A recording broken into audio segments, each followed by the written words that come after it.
हमने आप सभी छात्रों के लिए हिंदी का एक वीडियो पहले ही बना दिया था और यह आपका दूसरा वीडियो है जिसमें हम आपके लिए हिंदी के और कुछ महत्वपूर्ण प्रश्न लेकर के आए हैं, तो जिन्हें आपको देखना है और इन्हीं से संबंधित प्रश्न पूछे जाने हैं। तो इनसे एक भी प्रश्न बाहर नहीं होगा।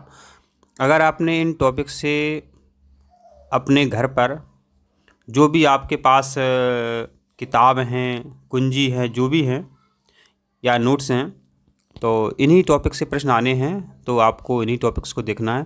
और यह वीडियो बहुत महत्वपूर्ण है क्योंकि हो सकता है इनसे भी बहुत प्रश्न आपको परीक्षा में देखने को मिल सकते हैं, तो आपको वीडियो पूरा देखना है। तो पहले है वर्णमाला। तो वर्णमाला क्या है? तो माला माने जानते ही हो आप, जो फूल होते हैं, फूलों का समूह क्या होता है? फूलों का समूह माला कहलाता है। आपने जिस तरह माला देखी होगी, माला तो फूलों के समूह को माला कहते हैं और फूलों के मिलने से माला बनती है। इसी तरह वर्णों के मिलने से आपकी वर्णमाला बनती है। अब बात आती है आपके जो वर्ण हैं कितने होते हैं। तो वर्ण आपके देखो स्वर होते हैं, वर्ण आपके स्वर होते हैं और आपके वर्ण क्या होते हैं? व्यंजन होते हैं। जो स्वर होते हैं आपके वो 11 होते हैं और व्यंजन जो होते हैं आपके 33 होते हैं। अब स्वर भी आपके फिर अलग अलग प्रकार के होते हैं जिन्हें देखते हैं। जब अपन स्वर की बात करते हैं तो आपके ह्रस्व स्वर होते हैं। कैसे होते हैं? ह्रस्व होते हैं और आपके दीर्घ होते हैं। तो जो ह्रस्व स्वर होते हैं आपके आ, ई, उ, इसके अलावा जितने भी आपके स्वर बचते हैं वो आपके दीर्घ स्वर होते हैं। ठीक है, आपको ज़्यादा नहीं समझना है। अब बात आती है अनुस्वर क्या है। तो जो ए वाली बिंदी है आपकी, अंग की बिंदी है, ये आपकी अनुस्वर होती है। एक आपका होता है विसर्ग। ठीक है, इसे आहा लिखते हैं अपन, ये आपका विसर्ग होता है। ये सभी स्वर के अंतर्गत आते हैं। ये आपको यहाँ पर ध्यान रखना है। और अंग और आहा दोनों को मिलाकर कहते हैं अयोग बाह्य स्वर। इस प्रकार आपको यहाँ से परीक्षा में प्रश्न देखने को मिल जाते हैं और स्वर की परिभाषा ही पूछ सकते हैं। तो वे वर्ण जो सिर्फ अपनी ही सहायता से बोले जाते हैं, मतलब जो वर्ण बिना किसी दूसरे वर्ण की सहायता से बोले जाते हैं, उन्हें अपन क्या कहते हैं? उन्हें अपन स्वर कहते हैं। ये परिभाषा भी पूछ सकते हैं। अब बात आती है व्यंजन कितने होते हैं। तो आपके व्यंजन होते हैं 33। आपके जो व्यंजन हैं वो कितने होते हैं? वो आपके व्यंजन होते हैं 33। ठीक है। अब व्यंजन के भी प्रकार होते हैं। तो व्यंजन के प्रकार होते हैं वो देख लेते हैं। एक तो होते हैं आपके स्पर्श। ठीक है, ये कितने होते हैं? ये होते हैं आपके 25 होते हैं। फिर और होते हैं आपके अंतस्थ व्यंजन और होते हैं आपके ऊष्म व्यंजन। ठीक है, ये भी प्रश्न पूछ लेते हैं। तो स्पर्श कौन कौन से होते हैं? जैसे का वर्ग के होते हैं, का, खा, गा, घा, णा, चा, चा, जा, था, या, टा, ठा, टाटा, णा, ता, था, दा, धा, ना, पा, फा, बा, भा, मा। ये आपके स्पर्श होते हैं। अब अंतस्थ है, अंतस्थ इंपॉर्टेंट है। तो अंतस्थ जो होते हैं आपके या, वा, रा, ला, ये आपके अंतस्थ व्यंजन होते हैं। और ऊष्म व्यंजन होते हैं, इनसे भी परीक्षा में प्रश्न बन जाता है। तो आपको ऊष्म व्यंजन याद करने हैं। कौन कौन से होते हैं? एक आपका सा, सा, हा, ये आपके ऊष्म व्यंजन होते हैं। इन्हें आपको परीक्षाओं तक ध्यान रखना है।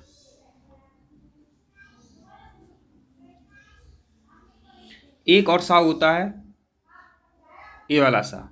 ठीक है, ये आपके ऊष्म व्यंजन होते हैं। सा, सा, सा और हा, ये ऊष्म व्यंजन होते हैं। कितने होते हैं? और पूरे व्यंजन कितने होते हैं? 33 होते हैं।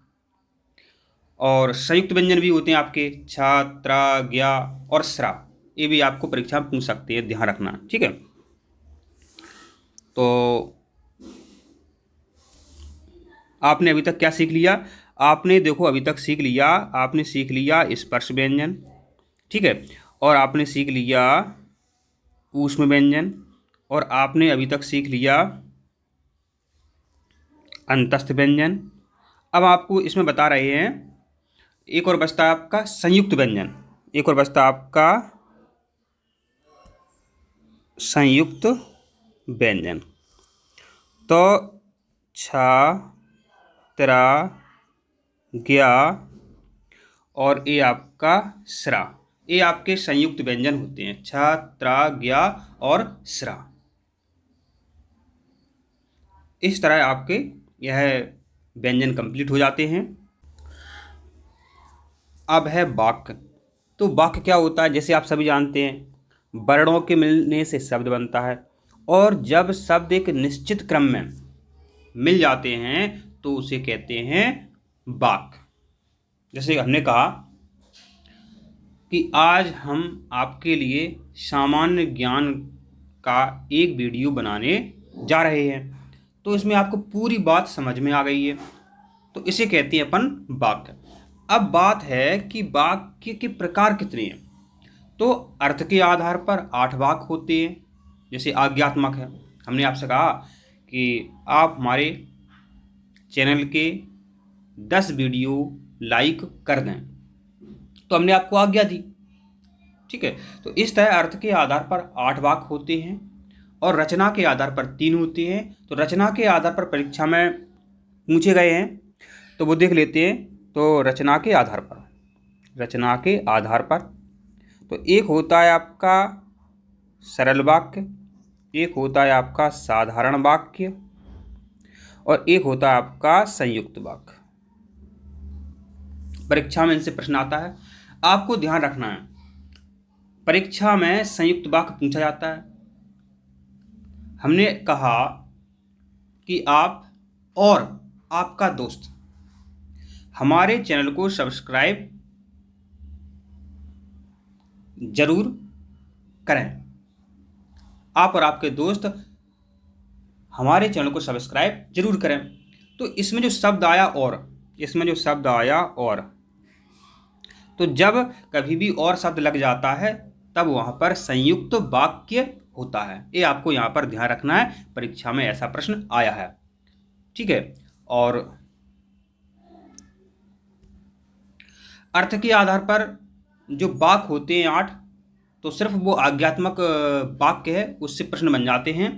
वैसे देखा जाए तो अर्थ के आधार पर क्या क्या होते हैं, विधिवाचक होता है, निषेधात्मक होता है, आज्ञावाचक होता है, और प्रश्नवाचक होता है, विस्मयवाचक होता है, संदेहवाचक होता है, इच्छावाचक होता है, संकेतवाचक होता है। लेकिन परीक्षा में जो है आज्ञात्मक वाक्य आया है, ये आपको यहाँ पर ध्यान रखना है। परीक्षा में शुद्ध वाक्यों पर भी प्रश्न आ जाता है। जैसे आप कोई शब्द बोलते हैं और आपने नहीं, शब्द ने आप कोई वाक्य बोलते हैं, आपने अपने दोस्त से कोई बात कही और दोस्त को समझ में नहीं आई, तो वो आपसे कहेगा कि दोबारा से बोलो, ठीक है।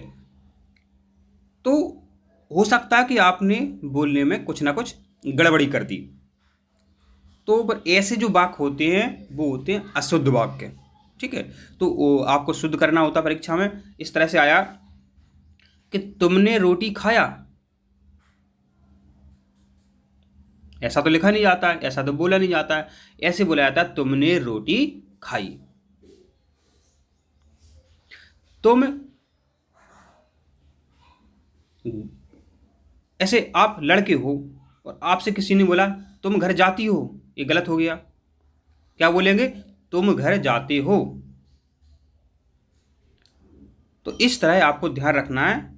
यह जो प्रश्न है बहुत सरल आता है, आप 2-3 बार पढ़ना, समझना, आपको इसका उत्तर बिल्कुल मिल जाएगा।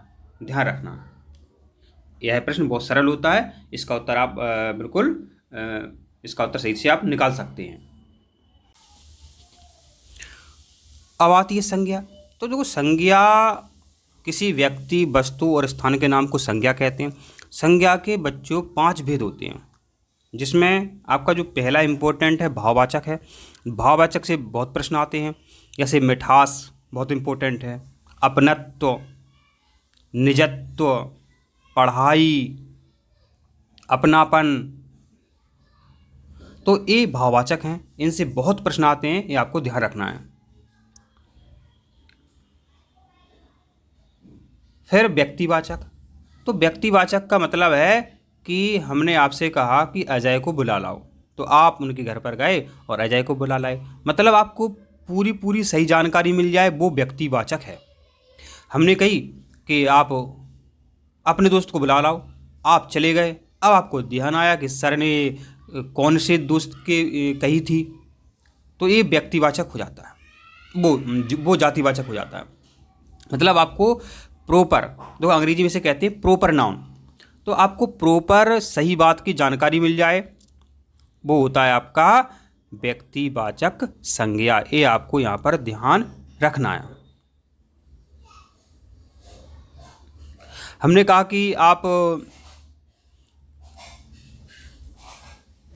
का दोस्त कौन से महाद्वीप में रहता है। हमने कहा कि आपका दोस्त यूरोप महाद्वीप में रहता है। तो मतलब प्रॉपर पता चल जाए किसी बात का, तो वो होती है व्यक्तिवाचक संज्ञा। इस पर प्रश्न आता है, आपको अच्छे से समझना है। अब है पदार्थवाचक संज्ञा, जिसे अपन द्रव्यवाचक संज्ञा भी कहते हैं। तो ऐसे तौलने वाली चीज़ें होती हैं, नापने वाली चीज़ें होती हैं, वो पदार्थवाचक में आती हैं। मटेरियल नाउन, सोना, तांबा, चांदी, ठीक है, दूध, दही, पीतल आदि आदि।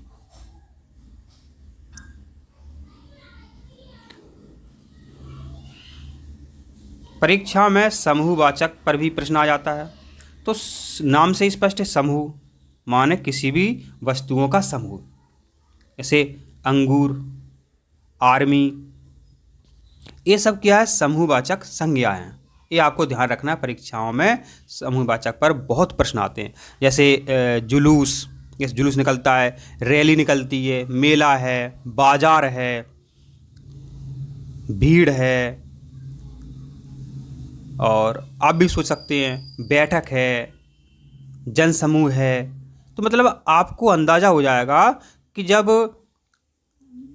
किसी भी वस्तुओं का, किसी भी चीज़ों का समूह बन रहा है, तो वो समूहवाचक संज्ञा है।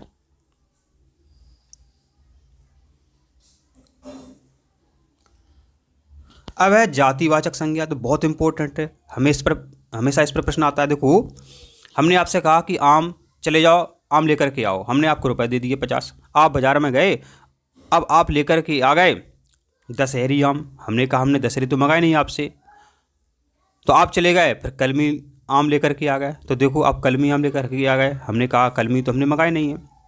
तो जो आम होते हैं देसी आम होते हैं, तो जब आपको प्रॉपर उस सही बात की जानकारी ना मिल पाए, तो वो जातिवाचक संज्ञा होती है। जैसे हमने कहा कि आपसे कहा हमने, ऐसा कभी प्रश्न आया है, तो इसका उत्तर निकालने की हम आपको एक ट्रिक बता रहे हैं। हमने कहा कि आप आम लेकर के आओ, आपने कहा, आप समझदार हो तो आप कहोगे सर कौन से आम ले आना है। तो जब कौन उत्तर निकले आपसे, जब आपसे कौन उत्तर निकले, तो वहाँ जातिवाचक संज्ञा होती है। हमने कहा उस दुकान पर चले जाओ और हमने आपसे कुछ मंगाया, लेकर के आओ, तो आपने कहा सर कौन सी दुकान पर जाना ये तो बता दो। तो मतलब जब आपको उसका उत्तर ये निकले कौन, मतलब क्या, तो वो जातिवाचक संज्ञा के अंतर्गत आती है। हमने कहा उस मकान में चले जाओ, उसको बुला लाओ, अरे भाई कौन से मकान में चले जाएं, तो जब ऐसी बात आ जाती है तो वहाँ पर जातिवाचक संज्ञा होती है। मतलब आपको पूरी तरह से उत्तर पता नहीं होता है, तो वो जातिवाचक संज्ञा होती है।